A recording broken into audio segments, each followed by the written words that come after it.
This is the story of... Pria ini memiliki segalanya. Namanya Ben Renick. Perusahaan stabil, istri dan anak yang dia cintai.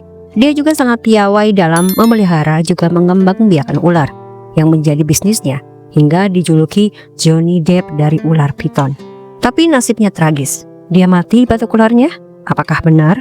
Tunggu sampai kalian tonton habis video ini untuk mengetahui kebenarannya. Keluarga Renick terdiri dari Frank dan Charlene Renick, dikaruniai dua anak laki-laki bernama Sam Renick dan Ben Renick. Mereka tinggal di lahan luas 72 ekri di Montgomery, menjalankan bisnis makanan ternak bernama Spectrum yang sudah berjalan selama 2 generasi. Dengan kondisi keuangan yang di atas rata-rata, Frank dan Charlene selalu memastikan kedua anaknya, Sam dan Ben, mendapatkan yang mereka inginkan. Di kota kecil New Florence itu, keluarga Renick memang dikenal sebagai keluarga kaya.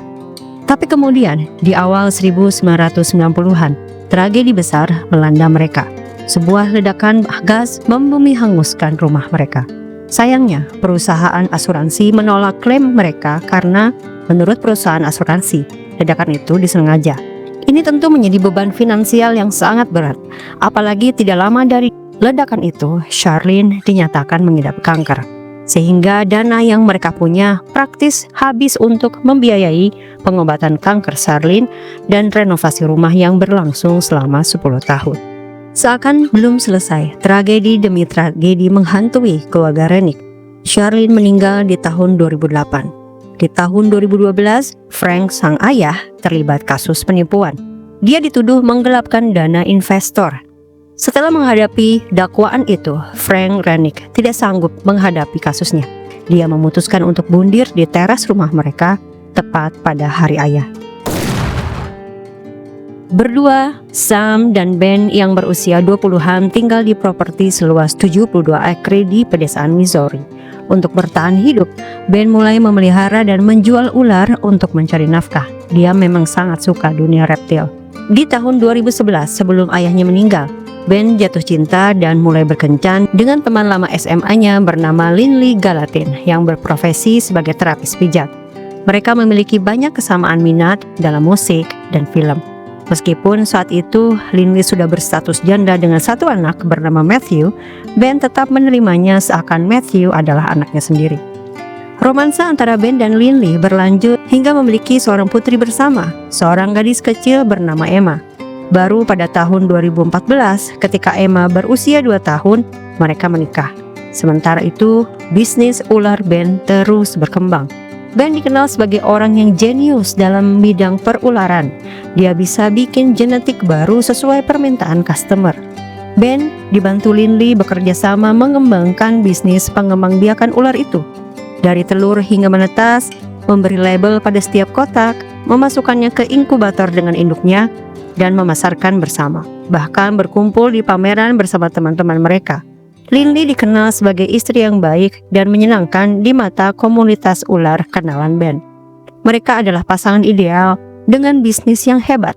Mereka menghasilkan uang banyak dari situ dengan properti seluas 72 akre peninggalan keluarga Ben. Sementara itu, Sam dan istrinya juga serta anak-anaknya tinggal bersama di lahan tersebut dengan Ben, berbagi lahan seluas 72 akre. Tapi sejak Sam memiliki masalah pernikahan dan terancam bercerai, Sam memutuskan untuk menyerahkan semuanya ke Ben untuk menghindari kehilangan aset jika bercerai. Hal itu dia lakukan karena Sam telah berjanji pada ibunya di saat terakhir ibunya bahwa dia akan menjaga tanah dan properti dan menyelamatkan warisan keluarga. Pada tahun 2016, Linley yang awalnya fokus bantu Ben ingin membuka usaha spa sendiri. Ben support hingga akhirnya Linley punya Ascensia Spa di pusat kota Columbia bagian barat di daerah distrik bisnis kecil di luar Scott Boulevard, West Columbia. Ini adalah mimpi Linley sejak lama sebelum menikah dengan Ben. Secara profesi dia sebelumnya adalah terapis pijat. Tapi siapa yang menyangka setahun kemudian Ben akan ditemukan tewas mengenaskan. 911, what's the address, the emergency?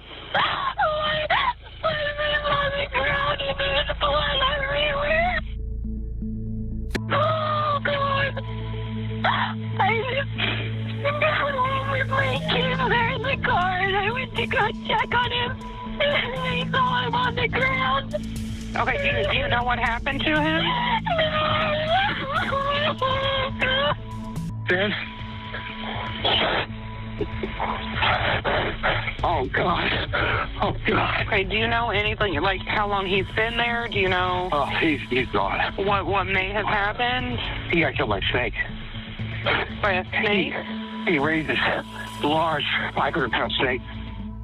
Hari itu, di telepon 911, suara Linley terdengar panik. Sambil histeris, dia mengatakan kepada operator bahwa suaminya bersimbah cairan merah di area kerjanya di bangunan fasilitas ular. Linley juga menghubungi Sam, saudara Ben, di saat yang bersamaan. Sam datang ke lokasi dan saat itu Dan yakin ia katakan pada operator 911 kalau ular sebesar 500 pound telah menghabisi Ben. Sementara itu, Linley histeris. Dia berjalan hilir mudik dengan cemas di luar bangunan fasilitas ular. Ketika polisi datang dengan shotgun di tangan, mereka bersiap mencari keberadaan si ular besar yang dicurigai menghabisi Ben. Sebagian lagi memeriksa tubuh Ben. Saat itu, Ben dalam posisi tertelungkup dan ketika dibalikan ke posisi terlentang, polisi melihat tengkorak Ben pecah, tertutup cairan merah. Di sisi lain, ketika polisi juga mencari ular, Linley mengatakan sambil histeris, meskipun bangunan itu banyak ular, tapi dia yakin tak ada ular yang bisa melakukan itu. Lalu, siapa? Beberapa jam kemudian, setelah berjam-jam paramedik memeriksa Ben, mereka mengatakan yang sebenarnya. Ben tidak dihabisi oleh ular. Ben ditembak di punggung dan kepala 8 kali. Spekulasi mulai bermunculan. Adakah orang yang ingin merampok uang atau merampok ular-ular milik Ben dan terkejut dengan kehadiran Ben lalu menembaknya? Adakah kematian ayahnya Frank yang terlibat dengan penipuan menjadi penyebab Ben dihabisi? Adakah orang-orang yang sudah ditipu Frank dahulu membalas dendam? Tapi kenapa baru sekarang? Investigasi mulai dilakukan. Sam bahkan melakukan tes poligraf karena selain Linley, dia dianggap orang yang paling dekat dengan Ben, yang artinya mempunyai kemungkinan sebagai orang yang berniat jahat pada Ben. Tapi Sam lolos pada tes poligraf itu. Kematian Ben dengan cepat menyebar ke komunitas pencipta reptil dan ular.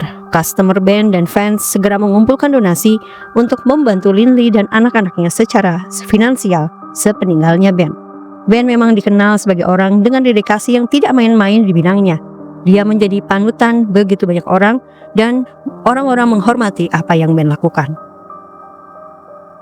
Hingga pada akhir tahun 2019, sudah hampir 2,5 tahun sejak Ben Renick yang berusia 29 tahun itu terbunuh.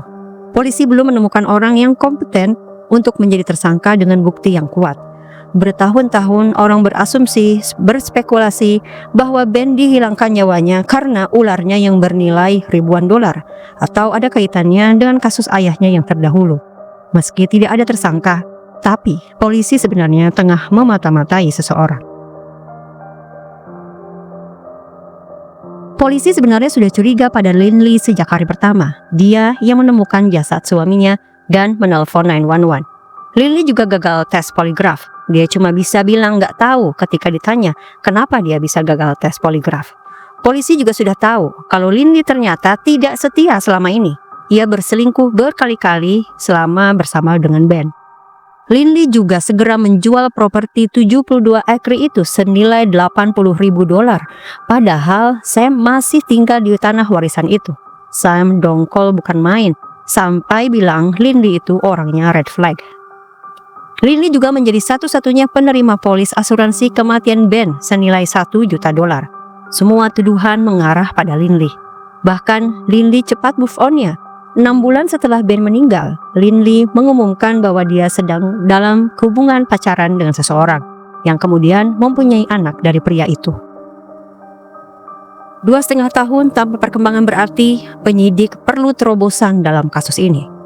Hingga pada tahun 2020, seorang pria bernama Brandon Blackwell datang ke polisi memberikan pengakuan bahwa dia pernah jadi selingkuhan Linley.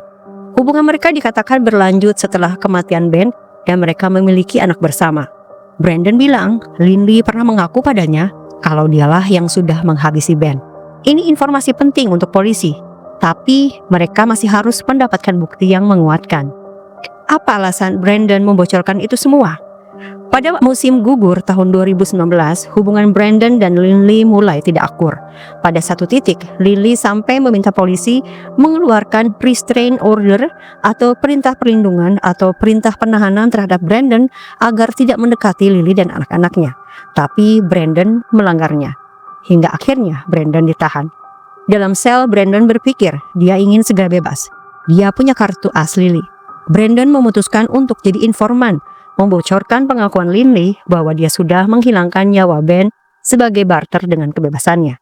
Lynley tidak sadar kalau dia sudah melahirkan musuh yang akan menikamnya dari belakang. Menurut Brandon Blackwell, Lynley merekrut mantan pacar lamanya yaitu Michael Humphrey untuk menembak Ben. Dengan informasi berharga ini, penyidik lalu menangkap Lynley Rennick bersama Michael Humphrey.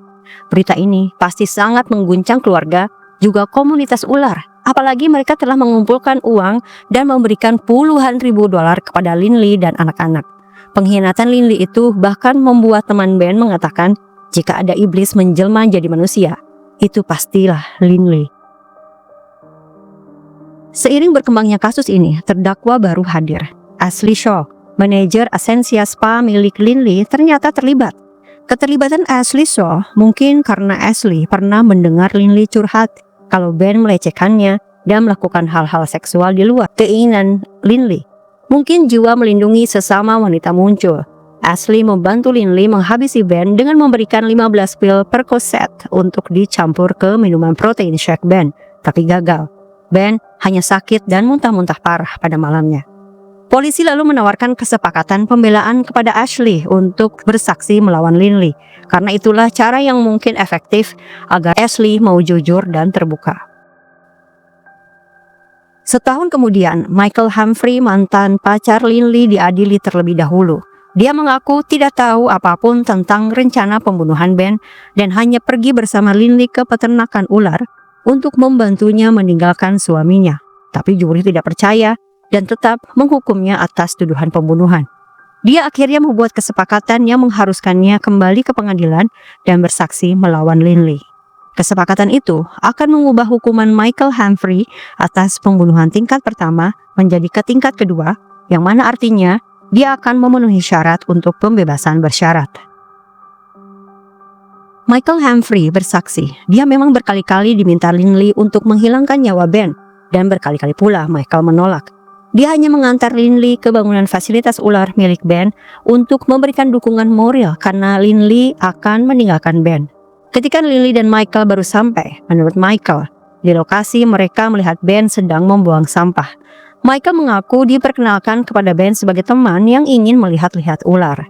Michael yang baru pertama kali melihat tumpukan ular dalam kotak, melihat-lihat ke dalam, sementara Lynley berbicara dengan Ben dan mendengar mereka berargumen. Tapi tak lama kemudian, Michael mengaku mendengar suara tembakan berkali-kali. Ketika ditelusuri, di ujung lorong, dia melihat Ben sudah terkapar bersimbah cairan merah. Dengan kekacauan itu, Lynley tiba-tiba menyuruh Michael cepat-cepat keluar bangunan fasilitas ular dan masuk ke mobil menuju Ascensia Spa di mana ada Ashley Shaw di sana. Kesaksian Michael ini disangkal oleh Lynley. Tentunya dia masih bersikap seakan tak bersalah. Lynley mengatakan bahwa ketika melihat Ben memegang plastik sampah, sehabis turun dari mobil, Lynley langsung memperkenalkan Michael ke Ben bahwa Michael ingin melihat-lihat ular. Sementara Ben dan Michael masuk ke dalam bangunan fasilitas ular, Lynley membantu Ben membuang sampah. Jadi posisi Lynley ada di belakang mereka. Dan saat itulah, menurut pengakuan Lynley, dia mendengar tembakan, melihat suaminya terkapar bersimbah darah, dan Michael mengajaknya pergi dari bangunan itu menuju Ascensia Spa. Namun yang jaksa Kevin Zellner heran, kenapa Lynley tidak langsung menelpon 911?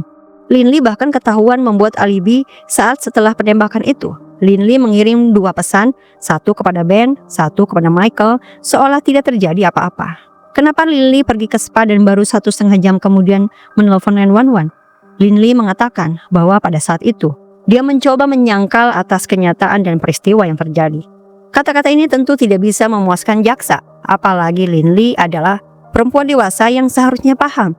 Pada saat itu, Ben terkapar, entah Ben sedang sekarat atau sudah meninggal, Seharusnya Lindley refleks menelpon polisi. Jaksa juga mempertanyakan kenapa setelah berkali-kali wawancara dengan penegak hukum, Lindley tidak pernah berkata apapun tentang Michael Humphrey. Lindley malah meminta penegak hukum untuk mencurigai Sam Rennick, berkata bahwa Sam lah yang paling memungkinkan melakukan itu karena dia mendapat bagian atas lahan warisan orang tua mereka. Dalam keadaan tersudut oleh jaksa, Lindley mengatakan tahu siapa yang menghabisi suaminya. Dia adalah Michael Humphrey. Tapi informasi itu disangkal oleh Michael dan Ashley. Ashley berkata bahwa Michael tidak melakukan itu. Michael terlalu gugup untuk menarik pelatuk dan menembak Ben. Hingga akhirnya Lindley yang gemas mengambil alih untuk menembak Ben, suaminya. Jadi sudah bisa dipastikan melalui kesaksian Ashley dan Michael, Lindley lah pelaku penembakan suaminya. Pembelaan dari pengacara Lindley yang mengatakan bahwa Lindley tidak pernah ada keinginan untuk menghabisi suaminya. Lindley hanya ingin bercerai karena dia sangat kekurangan kasih sayang dan sering dilecehkan oleh Ben. Itu tidak bisa diterima karena tidak terbukti. Sejak kasus ini diproses pada 8 Desember 2021, setelah berunding lebih dari 12 jam, para juri kembali dengan putusan bahwa terdakwa Lindley Rennick bersalah atas pembunuhan tingkat 2. Lindley Rennick bersalah atas tindak kriminal bersenjata dan juri hanya merekomendasikan 13 tahun untuk tuduhan pembunuhan dan 3 tahun lebih banyak untuk tindakan kriminal bersenjata. Mendengar itu, Lindley tampak lega setelah mendengar hukumannya. Ayah Lindley Rennick sempat mengajukan banding atas hukuman anaknya, tapi kemudian membatalkannya pada tahun 2023. Saat ini, Lindley tengah menjalani hukumannya di penjara wanita di Livingston County, Missouri, dan dia akan bebas sebelum dia berusia 50 tahun. Usia yang masih produktif untuk memulai hidup baru. Tapi bagi Ben, waktu sudah berhenti sejak ia ditembak pada tahun 2017 lalu. Sam Rennick sampai hari ini benar-benar tidak percaya bahwa Lindley Rennick adalah orang yang menembak saudaranya 8 kali. Bahkan kemudian memposisikan Sam sendiri seolah Sam lah yang bersalah. Sam Rennick juga merasa hukuman 16 tahun untuk Lindley tidak sepadan dengan hilangnya nyawa Ben dan apa yang telah dilakukan pada Ben. Ben akan selalu dikenang oleh keluarga, anak, dan teman-teman komunitasnya sebagai orang yang sangat lembut dan baik hati. Dedikasinya pada bidang ular akan menjadi legasi. Perselingkuhan dan keserakahan kadang memang dalam garis yang sama, dan jika mereka bertemu, outcome-nya bisa jadi sangat mengerikan, seperti apa yang Ben alami. Semoga video ini bisa memberikan pandangan dan keteguhan hati agar tidak berbuat serong dan tidak serakah terhadap apa yang bukan milik kita. Jika menurut kalian video ini seru dan bermanfaat, jangan lupa klik like, komen, dan subscribe. Wassalamualaikum warahmatullahi wabarakatuh.